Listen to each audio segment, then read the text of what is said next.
1999 Jeep Cherokee Sport 4-liter. Turns out I have a bad alternator. I'm going to do the upgrade to a new alternator. The one that I had in there was a 117 amp output alternator, a hunk of junk I got from O'Reilly Auto Parts, a remanufactured one. This was causing me a lot of problems. So today I am upgrading to a 170 amp alternator that I got from Tucson Alternator. Of course, I will put the links in the description to all the stuff that I use in this video. Okay, quick synopsis of the symptoms and why I changed this alternator out. The Jeep would stall at idle. Mostly when I came to a red light or a stop sign, it would just stall out. So when I checked the battery with a multimeter, it was hovering around 12.5, 12.2. Sometimes if I turn on all the accessories, I go down into the 11s. Even sometimes when I'd start it up, I could see on the gauge inside it was just pinned at 9. It wasn't charging at all unless I pumped the gas, got that alternator to rev a little bit higher. All right, let's get right into the removal and the install of the new high output alternator. Now, to put this new alternator in, it does require some modification of the alternator bracket, and I'll show you how I did that. Okay, this is a pretty simple process. You want to disconnect the battery, remove the battery tray. Now we're going to remove this electric fan, just 2 little bolts on the top, undo that electrical connector, pop off this radiator overflow hose, and pull that right out. Next up, we're going to loosen the tension on this serpentine belt. Loosen that pulley down below, and then take off the tension. I am using an impact driver with a 15 millimeter socket, and then I just pop this belt right off.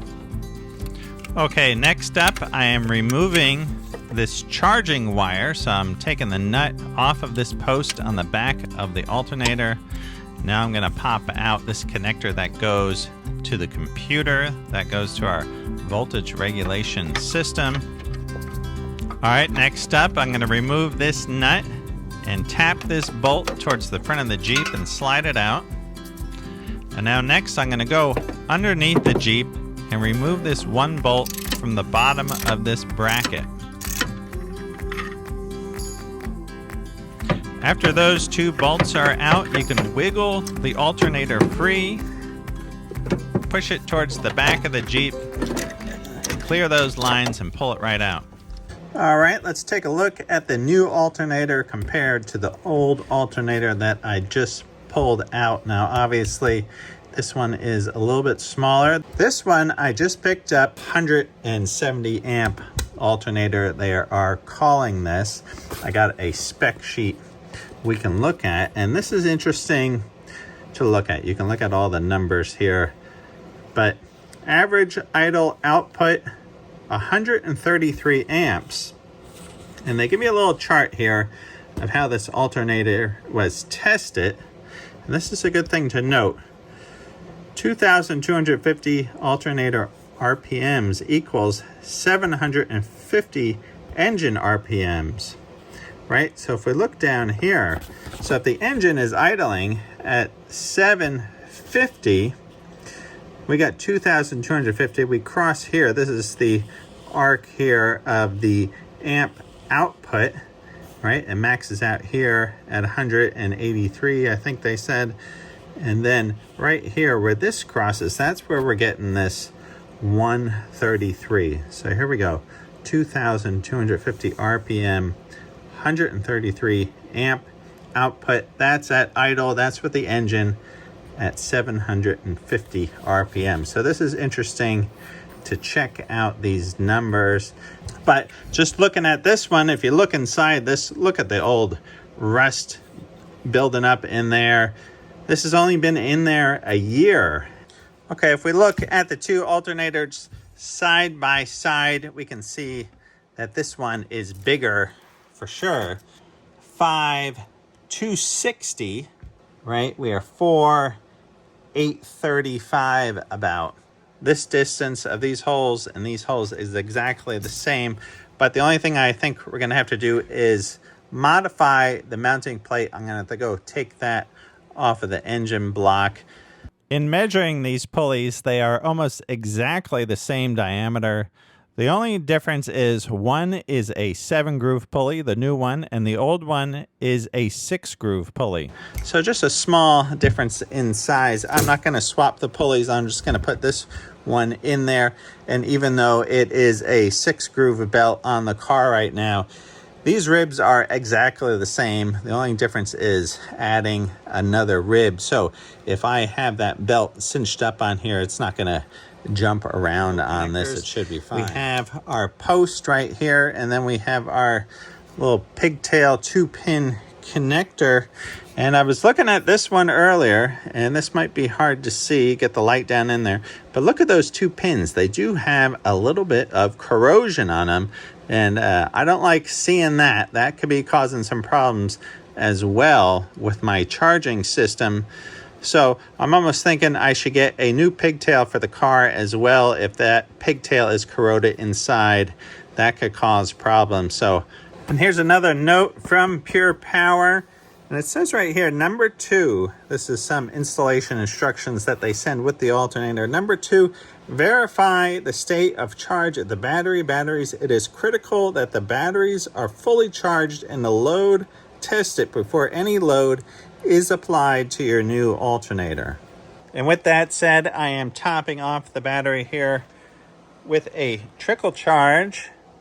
This battery is only a month old, but it's been sitting in the Jeep with a charging system that hasn't been working, so it was a little bit low. This was riding about 12 volts or so, so I put the trickle charge on here. I'll bring this up overnight. Okay, back out here on the Jeep, and here is the bracket for the alternator. So I want to pull out those 2 bolts, and here's this other steel bracket right here, and there is 2 studs there and another bolt there that attaches it to this bracket. So I'm going to pull that off so I can modify it.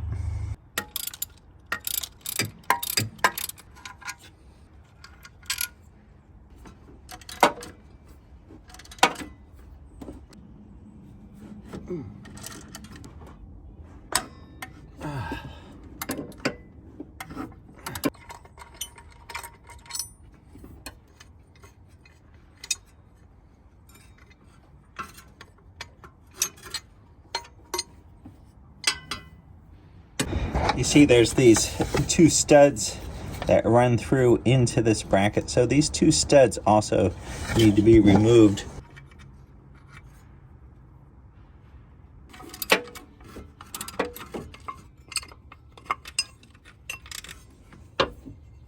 There. This is on the old alternator, just to take a look at the whole setup, and you can see how the clearance looks around the old alternator.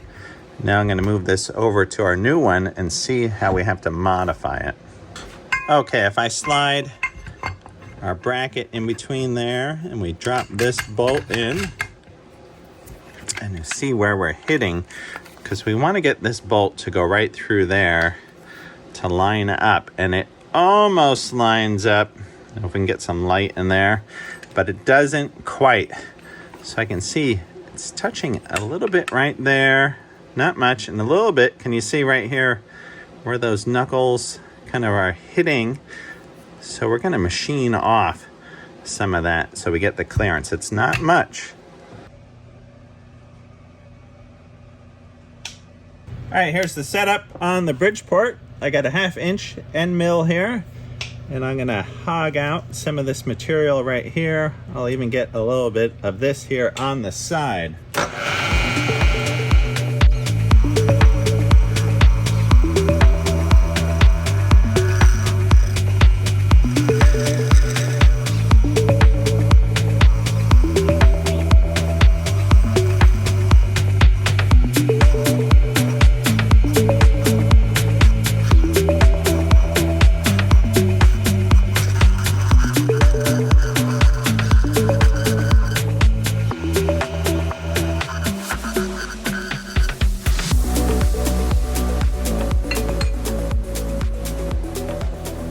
Let's take a look. Slide our bracket in.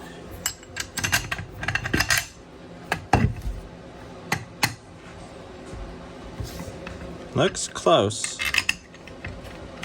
Oh yeah, that's going. Yeah, that's pretty good. Looks like a little tiny bit of room to spare there too. That's great. Lots of clearance. All right, on to the metal bracket. Let's see this. We can take a look here. Okay, if we look at the bracket and you see where it's hitting the alternator right there. So we have to remove some of this steel bracket so it fits down over that. Looks like there's a little bit touching here.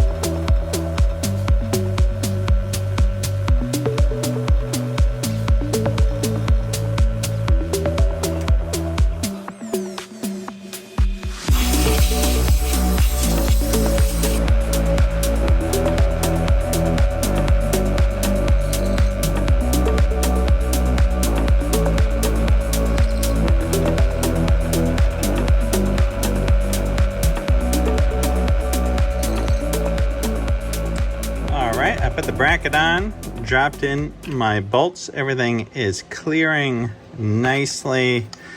You can see we got everything tight and nothing is touching the alternator. Now, obviously, you can just do this with a grinder or a cutoff wheel.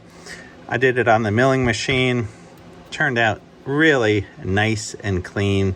Just a few extra steps to set that up and get that looking nice. But, right, obviously you can do it with an angle grinder. Okay, I'm getting ready to drop this into the car. And I got rid of the old wire that was on there with the fusible link. And now I'm going with a larger wire here. This is some 4-gauge wire. And I'm gonna hook this up before I put this down in there. I like to use a little of this Noalox antioxidant on there. So I just squeeze a little bit of this out.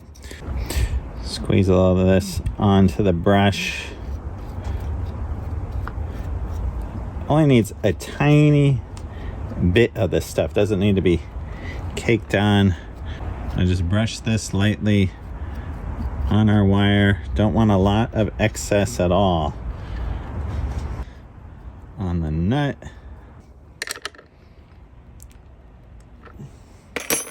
I just brush a little bit over this whole connection, and then this old cover here can kind of snap back into place. Okay, for reference, let's take a look at the wire size chart from Tucson Alternator, and you can see here 150 to 200 amps is 6 or 4-gauge wire. I am going with the 4-gauge wire. Now, talking with a tech at Tucson Alternator, he says to eliminate the fusible link and just forget about it altogether. I'm not sure what I'm going to do. I don't have it in right now, but I think possibly I might put a fuse in, or I actually might even put in a 200 amp 12 volt breaker. That might be a nice thing as well. Let me know what you guys think in the comments. Fuse or no fuse? Okay, now I'm going to snake this back down in here. Okay, I'm not going to show putting the bracket back on. That is pretty self-explanatory. Just do everything in reverse.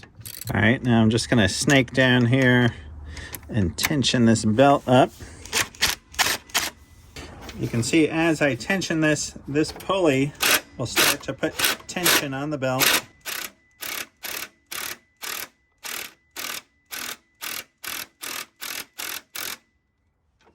You want to get this so you can't twist this.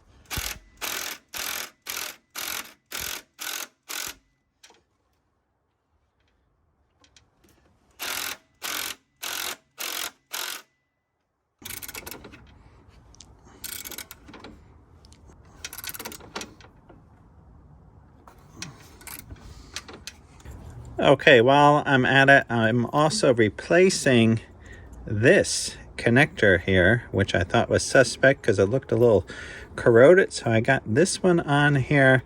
And what I'm using here is these connectors that have the solder in them. So I'm sliding this over the connection.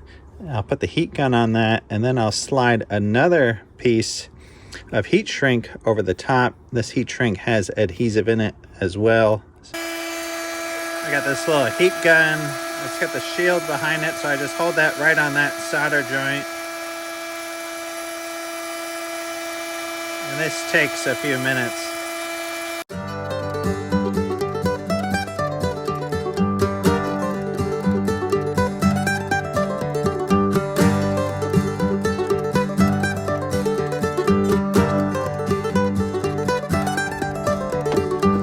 Okay, now I'm going to tie the charging cable in right here with all our other wires.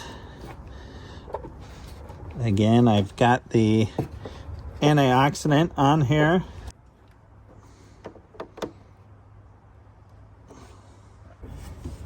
All right, now while I'm here, I got the new connector on. I'm going to clip that into the back of the alternator.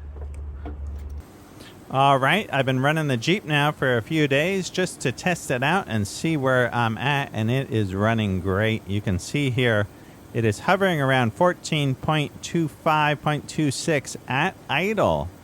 And then when I switch here and I put on lots of accessories like the heater blower, the headlights, the rear defrost, all that stuff, and it only drops down to 14.1, so that is awesome. Thank you, Tucson Alternator, for a great product. I really appreciate it. And I'll probably do a video here in the future about stalling at idle. I went down that rabbit hole, and there's lots of causes for that. This is what fixed mine, but there are lots of different things that cause that. And I'll do a video on that just to clear that up, because there's a lot to look into in that issue. All right, I hope you guys are doing great, and I'll see y'all soon. Like, subscribe, you know the whole deal. All right, right on.